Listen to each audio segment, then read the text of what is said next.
नमस्कार, तपाईँ हेर्दै हुनुहुन्छ नेपाल पोस्ट। आज मिति विक्रमसम्म 2079 साल जेठ 15 गते आइतबार, इस्वीसम्म 2022 मे 29 तारिक। विशेष गरी स्थानीय तह निर्वाचनको पछिल्लो अपडेट, विभिन्न दलहरूको जितसँगै नेताहरूको भनाई, देश तथा विदेशका हेर्नै पर्ने महत्त्वपूर्ण खबर, स्वास्थ्य सम्बन्धी जानकारी, खेल खबर अनि आज दिनभरि कहाँ के हुँदैछ सम्पूर्ण जानकारीहरू लिएर शुभ बिहानीसँगै उपस्थित भइसकेका छौँ। हामीलाई कुन ठाउँदेखि हेर्दै हुनुहुन्छ अनि हामी प्रति कुनै प्रतिक्रिया छन् भने कृपया तलको कमेन्ट बक्समा आफ्नो प्रतिक्रिया उल्लेख गर्नुहोला। तपाईको प्रतिक्रियालाई मनन गर्दै अगाडि बढ्नेछौँ। आउनुहोस् समाचार सुरु गरौँ आजका मुख्य शीर्षकहरूबाट। स्कुलको फर्स्ट गर्लदेखि ललितपुरको उपमेयरसम्म सरकारले दीर्घकालीन योजना ल्याउन जाँगर देखाएन, गोकर्ण विष्ट। नीति तथा कार्यक्रममा लिम्पियाधुरा, लिपुलेक र कालापानी छुट्यो, खुट्टा नकमाउनुहोस्। अझै 2 दिन वर्षाको सम्भावना, सचेत रहन मौसमविदको आग्रह। सरकारका कारण लाखौंले नागरिकता पाएनन्, उपेन्द्र यादव। स्थानीय तह निर्वाचनमा रापरपा एक्लै लडेको हो, अध्यक्ष लिङ्गदेन। ओलीको गन्थनमा निर्वाचनमा हार बेहोरेको कुण्ठा बाहेक केही देखिएन, गगन थापा। चक्कु रोपिएर एक विद्यार्थीको मृत्यु, 2 दिनसम्म घटना चुपचाप। एमाले बोल्न नदिएको भन्दै सांसदले बुझाए सभामुखलाई ताला चापी। बालेन र हर्कराई लोकतन्त्रमा फक्रिएका 2टा सुन्दर फूल हुन्, प्रचण्ड। गाईघाट दिगतेल सडक खण्डमा 6 महिना आवागमन बन्द। अन्तर्जातीय विवाह गर्दा गाली गरेको भन्दै बुवा आमाको हत्या। मंकी पक्स 20 देशमा फैलियो, उच्च सतर्कता अपनाउन WHO को आग्रह। स्थानीय तह निर्वाचन, कुन दलका कति आए जनप्रतिनिधि। 70 अङ्की पार्कमा साकेला। पोखराका मेयर आचार्यलाई आयोगको स्पष्टीकरण। चुम्चेतका 190 घरमा बिजुली बोल्यो। गाली गर्नेलाई 3 घण्टा, कर्णालीको आवाज सुनाउनेलाई 3 मिनट, सांसद महल। कालापानी लिपुलेक सम्बन्धी पुस्तक वितरणमा ओलीले रोक लगाउनु भएको थियो, पोखरेल। कृषकको माछा पोखरीमा विष हालेर 22,000 माछाको भुरा मारियो। गगन थापालाई शान्ता चौधरीको प्रश्न, तपाईमा मानवता हराउन लागेको हो र कबड्डी 4ले बनायो कीर्तिमान, 2 करोड 90 लाख ग्रस ओपनिङ। अब सुन्नुहोस् पूरा समाचार। मञ्जली साके वज्रचार्य ललितपुर महानगरपालिकाकी नवनिर्वाचित उपमेयर हुन्। एमालेबाट उम्मेदवारी दिएकी उनी उपमेयर बनेकी हुन्। ललितपुर महानगरको समृद्धि, मौलिकताको संरक्षण, यहाँका बासिन्दाको खुशी बाहेक उनको अन्य कुनै लक्ष्य छैन। विद्यार्थी जीवनदेखि नै अखिल क्रान्तिकारीबाट राजनीतिमा होमिएकी मञ्जलीसँग नेकपा माओवादीको विभिन्न तह र तबकाको संगठनमा काम गरेको अनुभव पनि छ। माओवादी केन्द्रको 2 पटक केन्द्रीय सदस्यमा रहेकी उनी माओवादी र एमाले एकीकरण भएर नेकपा बन्दा पनि केन्द्रीय कमिटीमा रहेकी थिइन्। तर यी दुवै पार्टी विभाजन पछि भने उनी माओवादीमा फर्किनन्, एमालेमै रहेकी हुन्।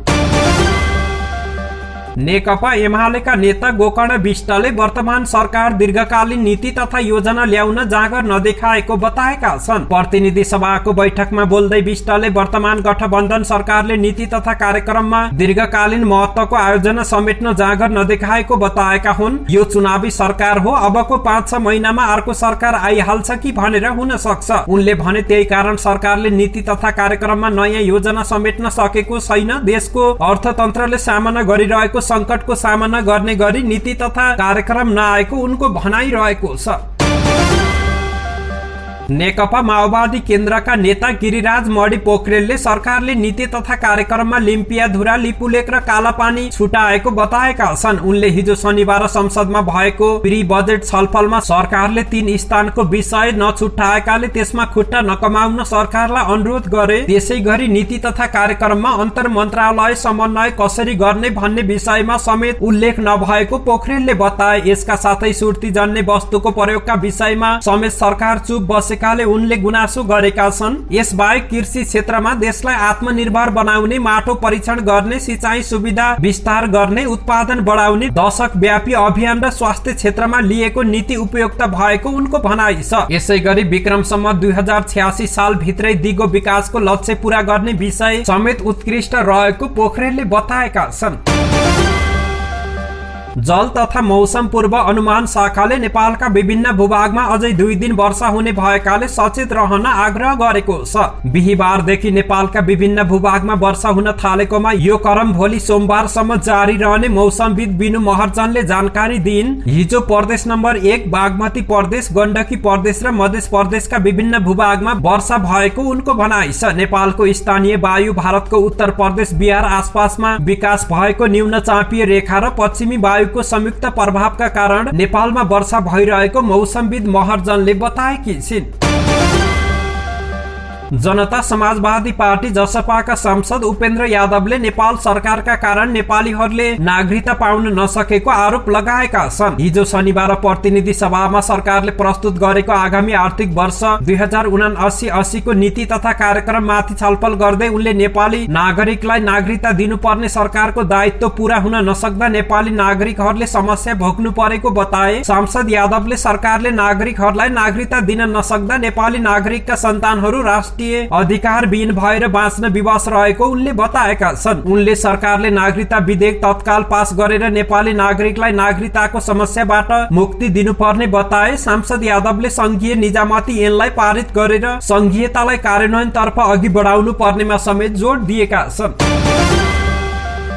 राष्ट्रिय प्रजातन्त्र पार्टीका अध्यक्ष राजेन्द्र प्रसाद लिङदेनले स्थानीय तह निर्वाचनमा पार्टी एक्लै लडेको बताएका छन्। मोरङको विराटनगर स्थित विमानस्थलमा हिजो सञ्चारकर्मीहरूसँग संक्षिप्त कुराकानी गर्दै उनले रापरपाले केही स्थानीय तहमा मात्र रणनीतिक रूपमा गठबन्धनलाई प्रयोग गरेको स्पष्ट पारे। अध्यक्ष लिङदेनले नेपाली कांग्रेस र नेकपा एमाले रापरपालाई हेप्ने गरेको उल्लेख गर्दै रापरपा पनि आवश्यक छ भन्नका लागि कतिपय स्थानीय तहमा प्रयोगका रूपमा ती दलसँग तालमेल भएको धारणा राखे। राष्ट्रको आफ्नो परराष्ट्र नीति असंलग्नको सिद्धान्तका आधारमा हुनुपर्नेमा जोड दिनुहुँदै उनले मुलुकको वैदेशिक सम्बन्ध सन्तुलन हुनुपर्ने बताए। अध्यक्ष लिङदेनले हरेक राजनीतिक दल परराष्ट्र सम्बन्धी प्रति गम्भीर बन्नुपर्नेमा जोड दिँदै अन्यथा मुलुक शक्ति राष्ट्रको प्रतिस्पर्धा स्थल हुन सक्ने बताएका छन्।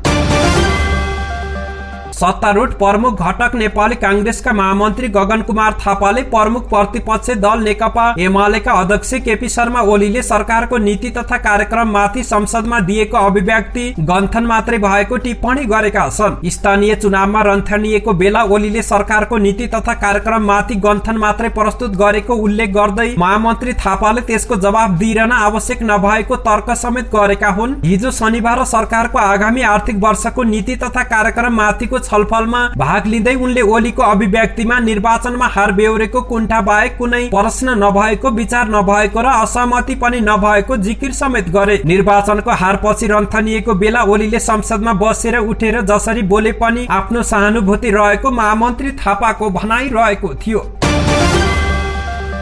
फूल टेक्रामा सञ्चालनमा रहेको मदरसा फैजाने मदिनामा अध्ययन गर्दै आएका 2 विद्यार्थी आपसमा खेल्दा खेल्दै चक्कु रोपिएर एकको ज्यान गएको छ। जिल्ला प्रहरी कार्यालय बाँकेका प्रवक्ता तथा प्रहरी नायब उपरीक्षक मधुसूदन नेउपानेका अनुसार मदरसामा अध्ययनरत कास्की रूपाकोट 6 का 16 वर्षीय जामुद्दिन मियाको ज्यान गएको हो। गत 12 जेठ साँझ 5 बजे भएको उक्त घटनामा मृतक मिया र सिराहा मिर्चैयाका 12 वर्षीय मोहम्मद आशिक आपसमा खेल्दै गर्दा आशिकले समातेको चक्कु मियाको देब्रे छातीमा मुटुमै रोपिन गई गम्भीर घाइते भएका थिए। खेल्दै गरेका विद्यार्थीका हातमा चक्कु कसरी पुग्यो वा पहिला नै योजनाबद्ध घटना भएको हो प्रहरीले खुलाएको छैन। मदरसाले पनि घटनाको बारे जानकारी गराएको छैन।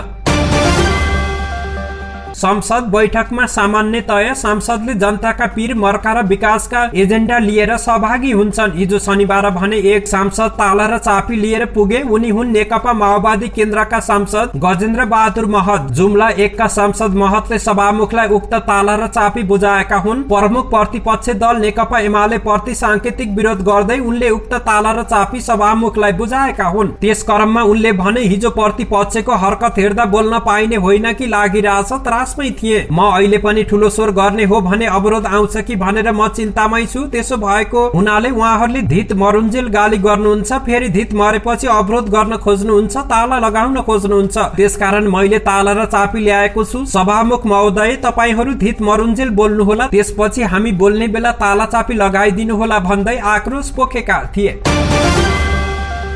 माओवादी केन्द्रका अध्यक्ष पुष्पकमल दाहाल प्रचण्डले काठमाडौँ महानगरपालिका र धरान उपमहानगरपालिकामा स्वतन्त्र उम्मेदवारी दिएर जितेका मेयरहरूलाई लोकतन्त्रमा फक्रिएका सुन्दर फूलको उपमा दिएका छन्। हिजो शनिबार प्रतिनिधि सभाको बैठकमा सम्बोधन गर्दै अध्यक्ष प्रचण्डले मेयरमा निर्वाचित बालेन्द्र शाह र हर्क साङपाङ राईलाई धन्यवाद दिँदै राजनीतिक दलसँग सहकार्य गर्दै सफल हुन शुभकामना समेत दिएका छन्। प्रचण्डले स्वतन्त्र रूपमा चुनाव जितेर उनीहरूले राजनीतिक दलहरूलाई उम्मेदवार छनौटमा सचेत हुने सन्देश दिएको बताएका छन्। साथै उनले स्वतन्त्रबाट जितेका जनप्रतिनिधिलाई विभिन्न शक्ति केन्द्रहरू विभिन्न विचार प्रवृत्तिहरूले घेराबन्दी गर्न कोसिस गर्ने भएकाले सचेत रहन पनि सुझाव दिएका छन्। सगरमाथा लोकमार्ग अन्तर्गत उदयपुरको गाईघाटदेखि पहाडी जिल्ला खोटाङको दिक्तेलसम्मको गाईघाट दिक्तेल सडक खण्ड 6 महिनाका लागि बन्द गरिएको छ। गत मक्सिरमा सुनकोशी नदीमा जडान गरिएको अस्थायी बेली ब्रिज 2 दिन अघि मात्रै खोलिएपछि उक्त सडक खण्ड 6 महिनाका लागि बन्द गरिएको हो। सुनकोशी नदीमा पानीको बहाव बढेसँगै बेली ब्रिज खोलिएपछि अब 6 महिनाका लागि पूर्वी तराई हुँदै गाईघाटदेखि खोटाङ सदरमुकाम दिक्तेलसम्मको सडक मार्गमा यातायात सेवा बन्द हुन पुगेको गाईघाट दिक्तेल सडक कार्यालय उदयपुर बोक्सेले जनाएको छ। यहाँ 6 महिनापछि पुनः अस्थायी बेली ब्रिज जडान गरिनेछ। गत 22 वैशाखमा ताप्लेजुङको फताङलुङ गाउँपालिका 6 का भीमबहादुर लिम्बुले बुवा बिर्खा बहादुर र आमा फिप्रानी लिम्बुलाई मृत अवस्थामा भेटे। खुकुरी परार गरी हत्या भएको अवस्थामा भीमबहादुरले बुवा आमा भेटेका हुन्। हत्या घटना भने उक्त दिन साँझको करिब 6 बजेतिर भएको हो। भीमबहादुरलाई हत्या भएको खबर गर्ने भनी देविका राई हुन्। उनी 26 वर्षीय एतराज लिम्बुकी श्रीमती अर्थात बिर्खा बहादुर र फिप्रानीकी कान्छी बुहारी हुन्। भीमबहादुर भने बिर्खा बहादुर र फिप्रानीका माइला छोरा हुन्। सरकारी वकिल कार्यालय ताप्लेजुङले जिल्ला अदालतमा बिहिबार दायर गरेको अभियोग पत्रमा उल्लेख भए अनुसार देविकाले जेठाजु भीमबहादुरलाई 22 वैशाखको साँझमा एतराजले बुवा आमालाई काटिरहेको छ भनेका थिए। त्यसपछि कुद्दै जाँदा बाटैमा एतराजलाई भेटेको र उनले बुवा आमालाई गर्दनमा खुकुरी परार गरी हत्या गरेको बताए। छनै आत्तिँदै घर पुग्दा त दुवैजना मृत अवस्थामा देखिएको भीमबहादुरले बयानमा भनेका छन्। भीमबहादुरले बयानमा थप भनेका छन्, भाइ एतराजले पहिले पनि बुवा आमासँग विवाद झगडा गरी बुवा आमालाई काट्ने मार्ने जस्ता धाक धम्की दिने गर्दै आएका थिए, तर मैले बुवा आमासँग झगडा गर्नु हुँदैन भन्दै आएको थिए। भीमबहादुरका अनुसार बिर्खा बहादुर र फिप्रानीको चाहना कान्छा छोरा एतराजको बिहे लिम्बू जातिकै युवतीसँग होस् भन्ने थियो, तर उनले राई जातिकी देविकासँग गत चैतमा बिहे गरे। त्यसपछि बुवा बिर्खा बहादुर र आमा फिप्रानी बेखुस हुँदै आएका थिए। विश्वका 20 देशमा मंकी पक्सको संक्रमण पुष्टि भएको छ। विश्व स्वास्थ्य संगठन WHO ले शुक्रबार दिएको जानकारी अनुसार विभिन्न देशमा मंकी पक्सबाट संक्रमितहरूको संख्या बढ्दै गइरहेको छ। उनीहरूले विश्वभरि अहिलेसम्म 200 जनामा मंकी पक्सको संक्रमण पुष्टि भएको जनाएका छन्। हामीलाई प्राप्त विवरण अनुसार विश्वभरि अहिलेसम्म झण्डै 200 जनामा संक्रमण पुष्टि भएको छ भने अरु 100 भन्दा बढीमा शंकास्पद लक्षण देखिएको छ। WHO का अधिकारीको भनाइरहेको छ।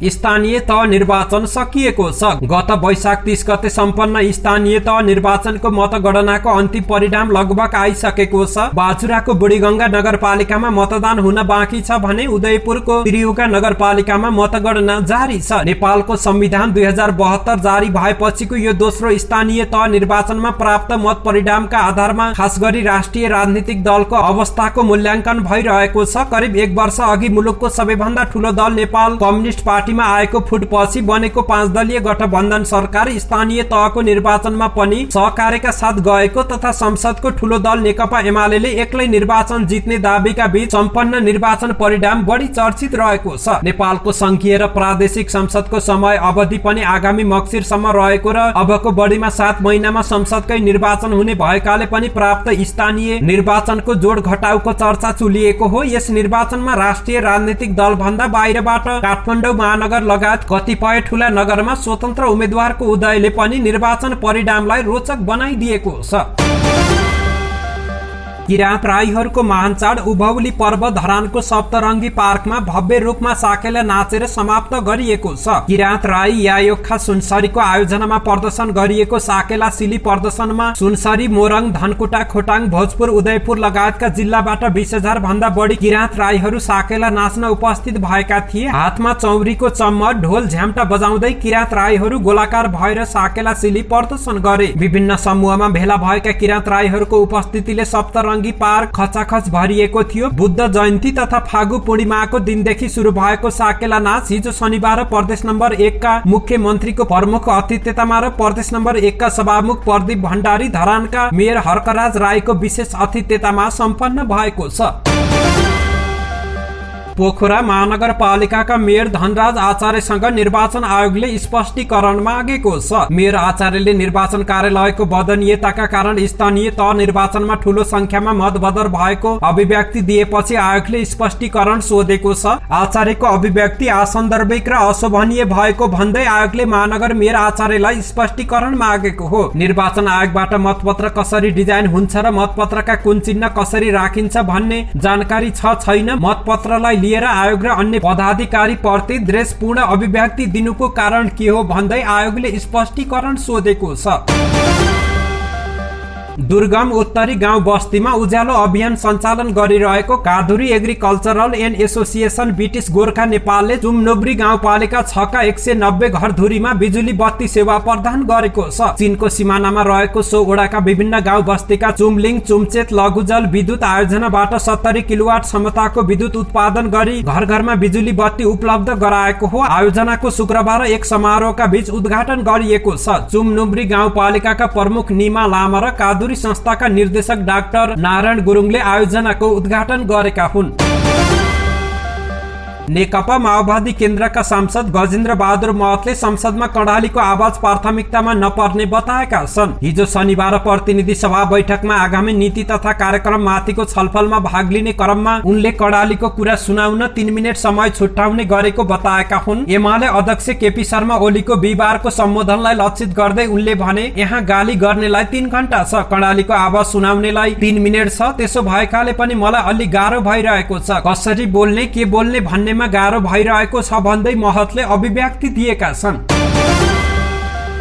एमालेका अध्यक्ष केपी शर्मा ओली प्रधानमन्त्री भएको बेला भारतले मिचेको कालापानी लिपुलेक र लिम्पियाधुरा समेटिएको पुस्तक वितरणमा रोक लगाएको तत्कालीन शिक्षा विज्ञान तथा प्रविधि मन्त्री रहेका माओवादी सांसद गिरिराज मणि पोखरेलले दावी गरेका छन्। प्रतिनिधि सभाको हिजो शनिबारको बैठकमा सरकारको आगामी आर्थिक वर्षको नीति तथा कार्यक्रम माथिको छलफलमा सहभागी हुँदै पोखरेलले यस्तो किन भएको हो भन्ने जवाब ओलीले नदिएको पनि बताए। यो सदनमा प्रतिपक्षी दलका नेता केपी ओलीले प्रजातन्त्र राष्ट्रियता बारे लामो प्रवचन दिनुभयो। मैले पनि सुनिरहे, 2 पटक संसद विघटन गर्नुभयो, उहाँले त्यो गल्ती कतै स्वीकार गर्नु भएन। उनले भने राष्ट्रियताको कुरा गरिरहँदाखेरि म शिक्षा मन्त्री हुँदा तयार गरेको लिपुलेक कालापानी सम्बन्धी पुस्तकलाई उहाँले रोक लगाउनु भयो, एउटा कार्यदल बनाउनु भयो, एक पटक पनि बैठक राख्नु भएन र किताब किन रोकियो जवाब पनि दिनु भएन भन्दै पोखरेलले आक्रोश पोखेका छन्।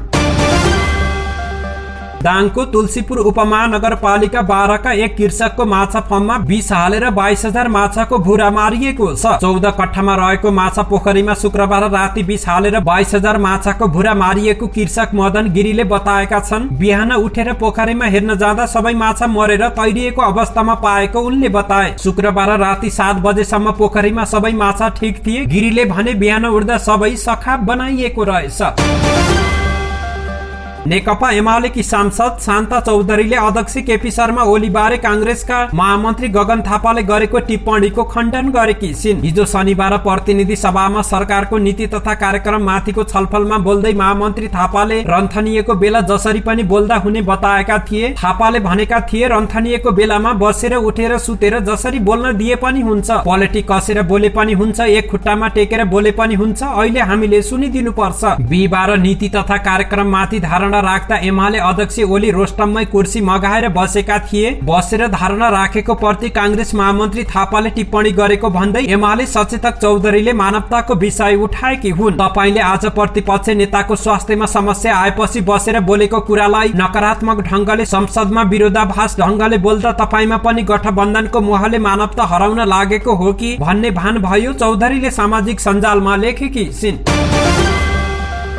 कबड्डीको चौथो श्रृङ्खलाले नेपाली बक्स अफिसमा ओपनिङ कीर्तिमान कायम गरेको छ। मुलुकका 150 हलबाट रिलिज भएको फिल्मले पहिलो दिन शुक्रबार 2 करोड 90 लाख रुपियाँ कमायो। यो कमाई कुनै नेपाली फिल्मले घरेलु बक्स अफिसमा कायम गरेको ओपनिङको व्यवसायिक कीर्तिमान हो। यसअघि छक्का पञ्जा 2 ले फिल्म रिलिज भएको पहिलो दिन 1 करोड 80 लाख रुपियाँ कमाएको थियो। रामबाबु गुरुङ निर्देशित कबड्डी 4 ले मल्टिप्लेक्स चेन क्युएफ एक्सनबाट मात्र 1 करोड रुपियाँ भन्दा बढी कमाई गरेको छ। निर्माता मणिराम पोखरेलका अनुसार उक्त ओपनिङमा काठमाडौँ र मोपसालको ओपनिङ हिस्सा झण्डै बराबर छ। प्रतीक्षित सिरिज भएकाले पनि फिल्मले बक्स अफिसमा 1.5 करोड रुपियाँ भन्दा बढी अग्रिम टिकट बिक्रीको अर्को कीर्तिमान समेत राखेको छ। शुक्रबार अकुपेन्सी करिब 100% रह्यो। मल्टिप्लेक्स मात्र नभएर सिंगल स्क्रिन पनि पूर्ण अकुपेन्सी सहित सञ्चालन भए। दोस्रो दिन हिजो शनिबार पनि फिल्मको कमाईमा उछाल आएको छ। हिजो बिहानैदेखि हलमा दर्शकहरू भरि भराउ रहेका थिए। हल सञ्चालकहरूले कबड्डी 4 को ओपनिङलाई नेपाली फिल्मको प्रदर्शन इतिहासमा अभूतपूर्व भएको बताए। चर्चित सिक्वेल स्टार कास्ट देशभर हल विस्तार हुनु जस्ता कारणले कबड्डी 4 को ओपनिङ आक्रमण भएको जनाइएको छ। दयाहाङ राई, सौगत मल्ल, मिरुना मगर अभिनीत फिल्म अस्ट्रेलिया, बेलायत र अमेरिकामा पनि एकसाथ रिलिज भएको छ। रिलिज अघि नै लगानी सुनिश्चित गरिसकेको फिल्मले विदेशबाट मात्र 2 करोड रुपियाँ कमाई गरेको छ। धन्यवाद। यस्तै ताजा समाचारको लागि नेपाल पोस्ट हेर्दै गर्नुहोला।